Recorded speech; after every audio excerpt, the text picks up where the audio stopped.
Prođe dan, sedmica i godina, ko dlanom odlan. Sve češće ljudi govore. U toj hitrosti ovog svijeta promiču nam mnoge ljudske priče. I lijepe, a tek one teške. Jedva se osvrnemo na one kojima je noć ko godina, a svaki dan i dalje čekanje da svane. Među njima su i oni koji nemaju ni plafona u koji bi noć uzurili, pa makar da ih sakrije od kiše, ni zidovima da lice okrenu, ni hasure, ni čebeta da se zgriju. Mrak i sve vremenske mijene dočekaju vani, bez svog toplog ćošeta, sa svojom skorašnjom i davnašnjom pričom. Ta priča šuti pored puta, jasna tek toliko da navrati prolaznika dobre volje, da ga zadrži, da čučne, osluhne. Toliko je bilo dovoljno da u Logavinoj ulici, u staroj jezgri grada Sarajeva, čujemo i priču Kemala Bajraktarevića. Tu smo je samo i mogli čuti, tik pored džamijskog ulaza, na klupi. Kemal provodi svoje teške dane i još teže noći. Slijedom životnih okolnosti, iskušenja nerijetko prisutnih u porodicama oko nas, Kemal je od 2015. godine na ulici. Zove se Kemal Bajraktarević, 53 godine, 22.3.67. Sarajevo. Od 2015. sam na ulici, ono što se kaže. Pa gdje spavaš? Spavao sam, bio je KTK. KTK je bio tamo po zatvorni, pa je ovdje Hemska čistiona, pa je ovdje bila jedna kuća, pa su je srušili, sravili su je. I sad hodam, šetam, ono polako, i onda ovdje se šutili. Kaže da je na klupi uglavnom miran, ne diraju ga. Kemalovu priču znaju komšije, priteknu pomoći, donesu hranu, pokoji prolaznik udijeli nešto novca. Zahvalnim tonom spominje povremeno navraćanje kod svima poznate tetke Zilhe. S ljudima nema intenzivan kontakt, suvišno i kazati da je krov nad glavom Kemalova najveća potreba. Ublažilo bi to onaj strah koji ga prati svaku noć pod otvorenim nebom.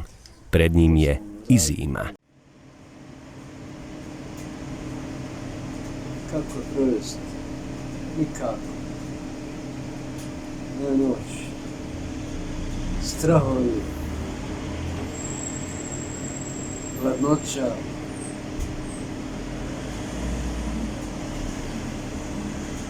Nikako. Prolaze cuke, ono najveće. Strah,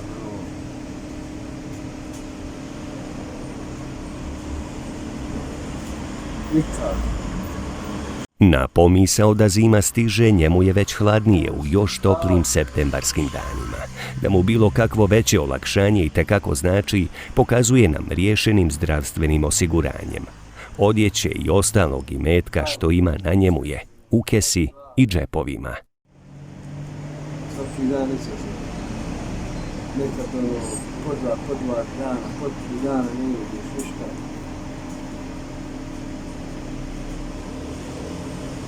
Nekad kad skupi snage odemo dole do Zilhe.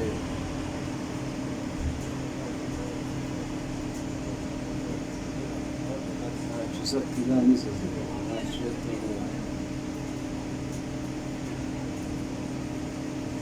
ne volja, dođemo, da se bacimo, ne volja, nije zdravlje, što kaže Boga, Allaha, ne volja. Znači, dotle je došlo, znači, nema pomoga. Da se baciš, da prekratiš muke, svima je teško. Svi se bore, znam da je borba. I ja sam se borio. Noćima razmišlja o prijašnjem životu kojeg je živio normalno sa svim drugim iskušenjima. Do sada veće pomoći nije imao. I tablete koje bi popio za smirenje ne može podići bez recepta. Tad mi uhvati ta nervoza, samo zatvorim oči da se bacim, što se kaže.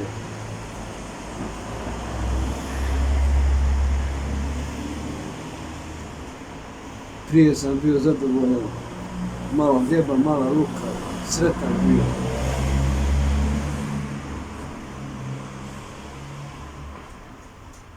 Ne skriva svoju klonulost duhom. Nema, evo, kažem, tu je zima. Evo, kiše. Zima. Neće niko ništa.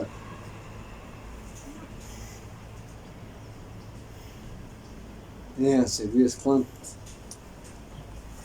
Volim imati ovdje, da se sklonim, što kažu, da me nađu, da umrijem. Barem bi da me nađu.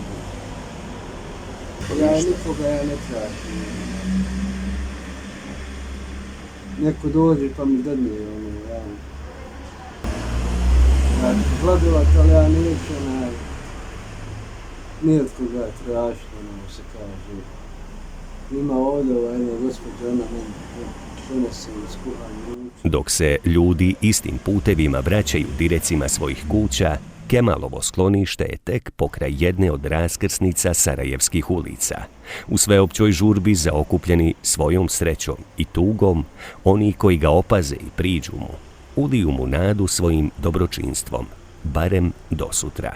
Kemal ipak ne posustaje. Svjedoči svoju brigu i, iako razočaran, odiše nadom u dobročinstvo ljudi. Ostaje nam da se osvrnemo i priupitamo kakav oslonac možemo pružiti čovjeku u nevolji.